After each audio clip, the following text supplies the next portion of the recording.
Assalamualaikum warahmatullahi wabarakatuh. Kali ini dalam mata kuliah akuntansi syariah, kita akan membahas tentang kerangka dasar penyusunan dan penyajian laporan keuangan syariah. Sebelum itu, kita harus mengetahui terlebih dahulu apa itu kerangka dasar. Kerangka dasar merupakan rumusan konsep yang mendasari penyusunan laporan keuangan bagi penggunanya. Nah, tujuan dari kerangka dasar syariah sendiri yaitu untuk membantu penyusun standar akuntansi keuangan syariah dalam pelaksanaan tugasnya.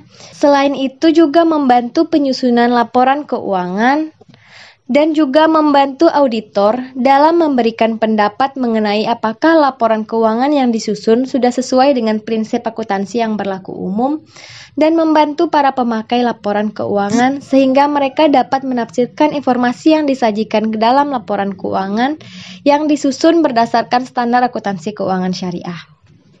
Adapun para pengguna atau pemakai dari kebutuhan informasi ini sendiri yaitu ada investor sekarang, investor potensial, pemilik dana card, pemilik dana syirkah temporer, pemilik dana titipan, pembayar dan penerima zakat, infak, sedekah, dan wakaf.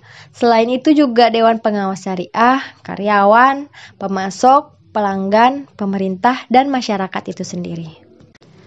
Ada 5 asas yang mendasari transaksi syariah. Yang pertama yaitu prinsip persaudaraan. Prinsip persaudaraan yang berarti bahwa transaksi yang diadakan merupakan bentuk interaksi sosial dan harmonisasi kepentingan para pihak untuk kemanfaatan secara umum dengan semangat tolong-menolong. Prinsip kedua yaitu keadilan atau adalah mengandung arti menempatkan sesuatu pada tempatnya dan memberikan sesuatu yang kepada haknya, serta memperlakukan sesuatu sesuai dengan porsinya. Realisasi dari prinsip keadilan adalah melarang adanya unsur riba atau bunga dalam segala bentuk dan jenis, kezoliman baik pada diri sendiri maupun orang lain, judi atau bersifat spekulatif, serta adanya unsur ketidakjelasan gharar sehingga tidak adanya kepastian dalam pelaksanaan akad. Dan asas yang ketiga yaitu ada kemaslahatan atau maslahah. Kemaslahatan atau maslahah adalah segala bentuk kebaikan dan manfaat yang berdimensi duniawi dan ukhrawi, material dan spiritual, serta individual dan kolektif. Yang mana kemaslahatan ini harus memenuhi 2 unsur yaitu halal, patuh terhadap ketentuan syariah, dan thayyiban, membawa kebaikan dan bermanfaat.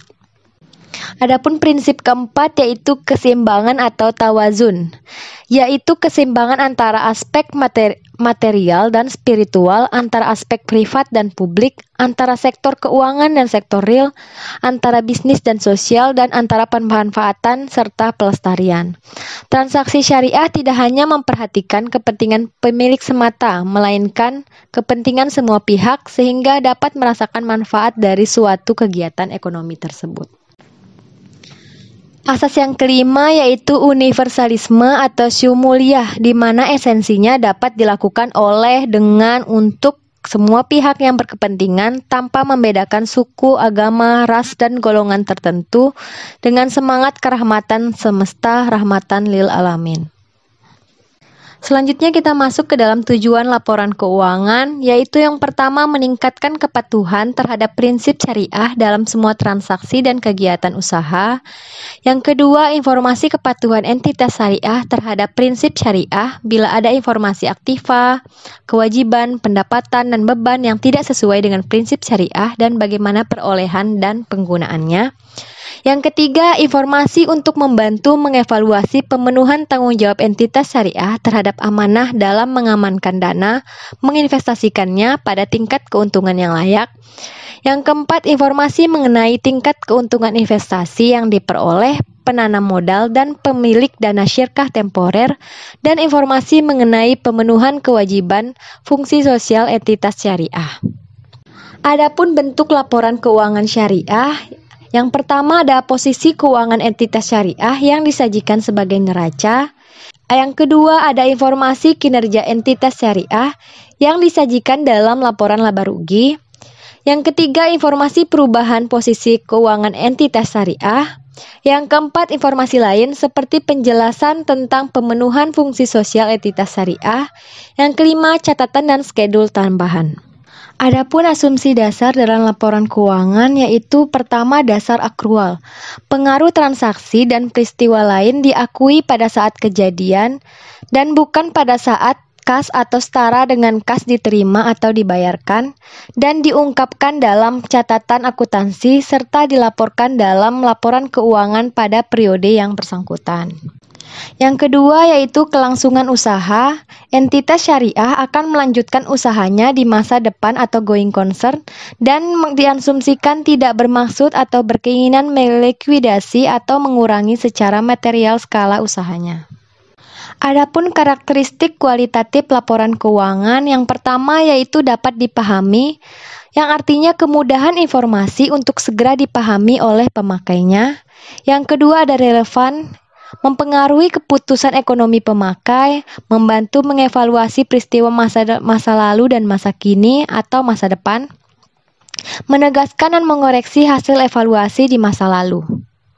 Yang ketiga adalah keandalan, yang mana artinya bebas dari kesalahan material dan dapat diandalkan oleh pemakainya sebagai penyajian yang tulus dan jujur.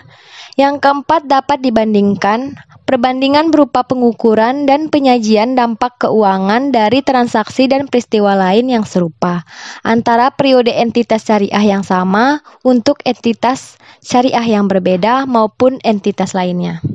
Adapun unsur dari laporan keuangan syariah, yang pertama yaitu komponen laporan keuangan yang mencerminkan kegiatan komersial yang terdiri dari laporan posisi keuangan, laporan laba rugi, laporan arus kas, serta laporan perubahan ekuitas.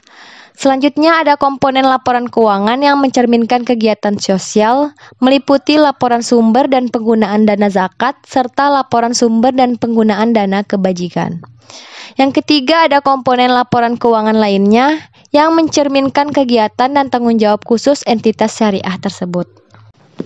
Demikian pertemuan kita hari ini. Semoga pertemuan ini bermanfaat bagi kita semua. Sampai jumpa di pertemuan selanjutnya.